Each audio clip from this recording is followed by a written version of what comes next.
MLA गेजेरजों message होनांगौ बादि बेयावथ' परबतजरा जिल्ला बर' साहित्य सभा आरो परबत जिल्ला दुलाराय बर' हारिमु आफाद आरो परबतजरा गुदि बर' समाज आफाद मोनथामजों ज' जानानै जे खुंनाय बे फोरबो बा बोसोरसालिया जथुम्मा जोबोर बाख्नायथाव बेनि गेजेरजों दुलाराय बर' हारिमु आफादनि आफादगिरि आंखौ हांख्रायहरनानै आंनि मेसेजआ बेनो जे आं जे बाथ्राखौ बेहाय बिबुंथि हिसाबै लाखिगोन जोंनि बुंनांगौ बाथ्राया बेनो गोबां बिबुंथिगिरिफ्रा थुनलाइयारि बिथिङाव रायज्लायलांबाय समाजारि बिथिङाव बुंलांबाय खिन्थु दुलाराय बर' हारिमु आफादनि हिसाबै बर' हारिखौ गेरेमसा दानायाव दुलाराय बर' हारिमु आफादा मा बिबान दं बा मा बिहोमा दं बाथ्रा बेनो सुंद'यै बुंनो थाङोब्ला दुलाराय बर' हारिमु आफादा 1990 मायथाइनि 20 जुलाइनिफ्राय दाजानाय दुलाराय बर' फरायसा आफादनि दैदेननायाव दिनैसिम गावनि बिथायाव थानानै हारिमु बिथिङाव मा मावबोदों बेखौ बुंनानै फोजोबनो हानाय नङा गोबां जोङो बर'नि गोख्रैसिन सिनायथि होग्रा जे मोसानाय जोंहा दि कालचारेल मोनसे ट्रेडिशनेल मिउजिक एक्जिस्टेन्स दङ बेखौ जों बोरैहाय अराय गोजोर खालामनो बा बेखौ जों बोरैहाय डेभेलप लाखिनो बा मानसिनि खुगा बा आखाइ मोदोमावल' दोनाबालानो बेखौ लिटारेचार आकारै जों बोरैबा सोरजिनानै दोननो हायो बेखौ नोजोर होनानै जों गोबां खेब वार्कशप खालामनायनि गेजेरजों दिनै जों मोनसे समावहाय देंखोमु मोसामु आरो दाममु आरो बिथोरारि बिजाब हिसाबै जों दिहुनखांनायनि उनाव सिन्था खालामबाय जे बेजोंल' लेखा बा दिहुननानै दोननानै जेबो जानाय नङा बेखौ जोङो सोलोंथाइ आयदायाव लिटारेचार कारिकुलाम हिसाबै बा सोलोंथाइनि मोनसे कारिकुलाम बा फारि सोलोंथाइ हिसाबै जोङो बोरैबा दिहुननो हागोन नामा बेखौ नोजोर होनानै आरोबाव गोबां खेब वार्कशप खालामनायनि गेजेरजों जोंनि गोरों रोंगौसार इन्सट्राक्टरफोरखौ लानानै आरो गोबां माने गभर्नमेन्टआव हाजोबाब्लाबो जा एसे मोनो बिनि गेजेरजों थुलुंगा आरो मोननानै जोङो बे वार्कशपफोरखौ खालामै आरोबाव मोनसे बिजाब दिहुननो लाबाय बेनो जाबाय जोङो दा Kokrajhar music and fine arts कलेजावहाय बे बर' सुबुं बा बर' ट्रेडिशनेल मिउजिकखौ मोनसे सोलोंथाइ डिग्री कर्सनि 3 इयार्स डिग्री कर्सनि मोनसे सोलोंथाइ आयदा हिसाबै बड'लेण्ड इउनिभार्सिटिनि एफिलिएसन लानानै थांनाय 2019 मायथाइनि 1 नभेम्बरनिफ्राय जागायनानै बोसोरथामा जोबलांबाय बे बोसोरथामाव जोंहा माखासे सोलोंथाइखौ जोङो 27 फरायसाफोरखौ एडमिसन होनानै दिनैहाय 6 सेमिस्टार जे 3 बोसोर बा 3 बोसोर बे सोलोंथाइया जोबनानै मोनसे बेसआ ओंखारबाय गतिके खिन्थु जोङो बेखौ ओंखारहोनो हादोंब्लाबो बा 27 जन जे फरायसाफोरखौ मोनसे 3 years degree course 6 semester course बे कर्सखौ फोजोबनो हादोंब्लाबो खिन्थु जों दासिमबो बिजाबखौ मोगथाङाव दिहुननो हायाखै खार'ना बेनो जाबाय जोंनाव माखासे गोरोन्थि दंबावो बे एसे एनै गोरोन्थिखौ जोङो थाबैनो मोननै वार्कशपनि गेजेरजों फाहामनायनि गेजेरजों जों बे लेखाखौ दिहुनसिगोन एभेलेबल जोङो गुबुन कलेजावबो बे सोलोंथाइखौ होनायनि मोनसे खाबु लागोन आरो MA कर्सनिबो जोङो दिहुननो थाखाय सिन्था सरसा खालामगासिनो दङ दा बे हिसाबै जोंनि मावनांगौआ गोबांथार आरो बिराद गिदिर हाबा जाय हाबाखौ जों मावनानै माने आद्रा दोननायनि खुनु बाथ्रा गैला ओंखायनो दिनै सोलोंसा बा सोलोंनो गोसो गोनां जोंनि फरायसुलिफ्रा बयबो सोलोंनो हासिगोन आरो बेहाबो मोनसे ओरियेन्टेसन थागोन बा साख्रि मोननायनि सानसे बेलासे गावबो फोरोंगिरि जानो हानायनि बे मोनसे उफाया निस्सय फैगोन आरो बेखौ नोजोर लाखिनानैनो जोङो दिनैहाय गभर्नमेन्टजों अहरह माबा खालामगासिनो दङ दा खिन्थु जोंनि बे बर' दोरोङारि बा ट्रेडिशनेल मिउजिकखौ जों जेरैबायदि बर' हारिनि हारिमु मोजां मोनग्रा बिथांमोन फरायसायानो होन आरो माखासे बैसोगोरा मानसियानो होन सुबुङानो होन बिथांमोना अहरह जथ्न लासेयावबो जोंनि इन्सट्राक्टरफोरा जथ्न लासेयावबो माखासे समावहाय जोंनि बे मोसानाय दामनाय खननायखौ मालाबा बिकृत खालामनो नाजायो गुबुन हारियानो होन आरो जोंनि माखासे बर'फ्रा साननो हनो जायफोर रोंजोबा मिथिजोबा दा बे जिनिसखौ एखनबा बेबायदि बिकृत बा इनडिसिप्लिन भाबै ससियेल मिडियाआव हगारनो नागिरो बा हगारो दा बेखौ जोङो गोबां समावहाय प्रटेकसन होबोदों दुलाराय बर' हारिमु आफादनिफ्राय आरो बेबायदिनो गुवाहाटि दूरदर्शनावबो सोरबा लकेलनि माने बागुरुम्बा दावस्रि देलाय मोसाग्लांनाय बारदै सिख्ला बा सामा गोलाव बोनाय खामाव बारखोनाय मोसानाय बेबायदि गोबांथार मोसानायफोर दङ बे मोसानायफ्राव मोजां रोङाबालानो जोंनि रोंगौसार जोंनि त्रिसुनिया गोदान इन्सट्राक्टर आरो जोंनि फुराना सिनियर 12 जन इन्सट्राक्टर बिथांमोननिफ्राय सोलोंसा बा सोलोंथाइखौ लाया हसियानो जाहा थाहा माने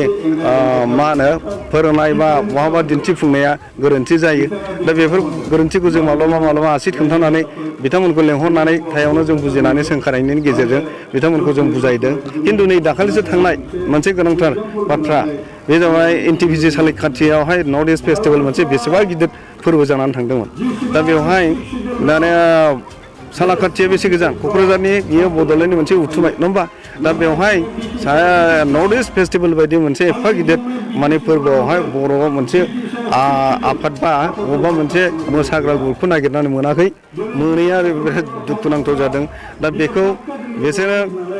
जोंनि बागुरुम्बा आरो बारदै सिख्लाखौ ओरैबायदि बिकृत भाबै मोसानानै दिन्थिफुंबाय आरो बे दिन्थिफुंनायखौ ससियेल मिडियाआव हगारनाय लोगो लोगो जोंनि सांग्रां बर'फ्रा बयबो नुबाय नुनानै गाज्रि मोनबाय सोंखारिबाय आरो जोंबो स्वयं नुबाय नुनानै माने बिदि जाखो 11 आरो 12 थारिख थांनाय डिसेम्बर बे थारिखआवनो बिथांमोना दिन्थिफुंदोंमोन आरो बे गोरोन्थि भाबैनो दिन्थिदोंमोन बे जाबाय बागुरुम्बा आरो बारदै सिख्ला मोननैनि सायाव दा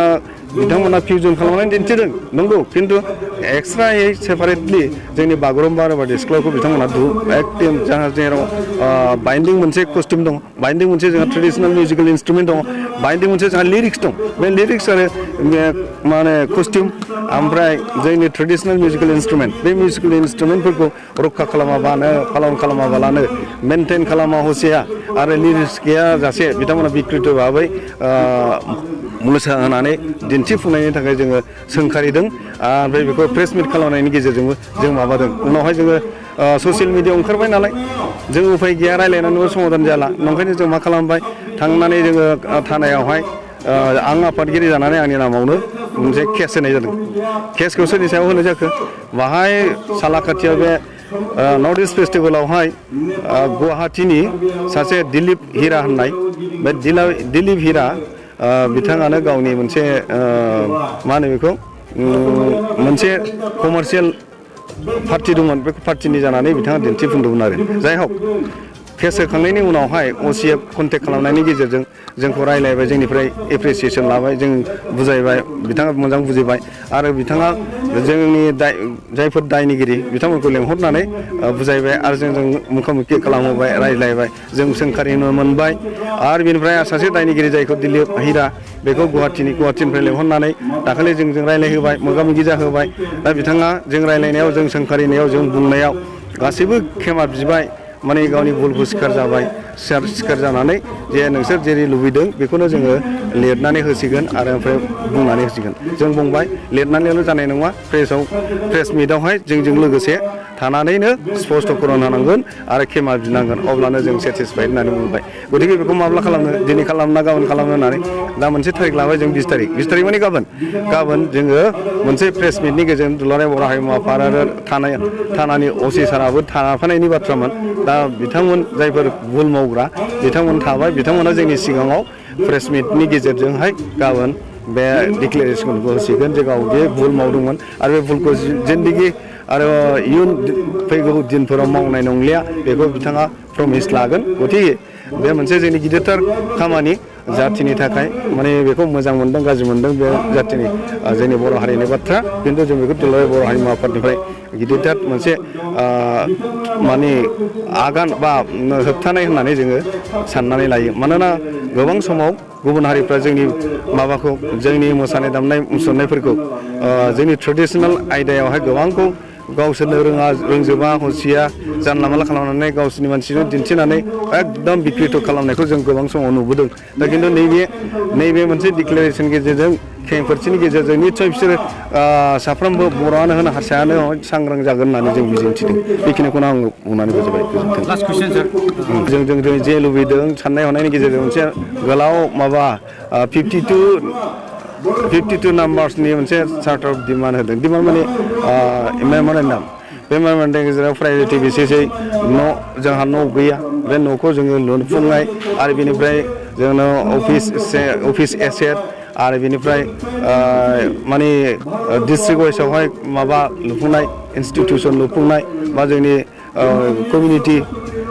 रिहार्सालनि थाखाय कमिउनिटि हल लुफुंनाय बिदिनो बायदिसिना गोबांथार जोंनि मिउजिकेल इन्सट्रुमेन्ट बायनाय माने खाम सिफुं एभेलेबल खाम सिफुं सेरजा बेफोरखौ बायनाय बेनिफ्राय माखासे सिस्टेमेटिक मावनायनि कम्पिउटार सेट बा गारि घोड़ा गोबांथार माबा दङ आरोखि दा डिमान्डफोर दं बेखौ होनानै जोङो खनथाम खनब्रै रायलायबाय बिटिसि सरकारा निस्सय सानसे बेलासे जानो हागौ जोंखौ लोगो हमनानै बा जों लोगो हमनानै मोनसे थिरांथा लागोन दा दिनैसिम थिग बेबायदि जों दासिमबो रायलायनो मोनाखै जोंनि डिमान्डआ मा जोंनि लुबैनाया मा जोंनि मेम'रेन्डामा गतिके बेबो जोंनि मानगोनां श्रीबाबो गोबां समाव बेस्थ' जानानै दं जोङो गोबां सम नागिरनानै थिग परिबेसखौ मोनाखै ओंखायनो दिनै नङा गाबोन नङा निस्सय बे फैगौ दिनफोराव आं आसा दं बिथाङा जोंजों लोगो हमगोन एबा जों लोगो हमनानै बिथांजों रायलायनो हागोन।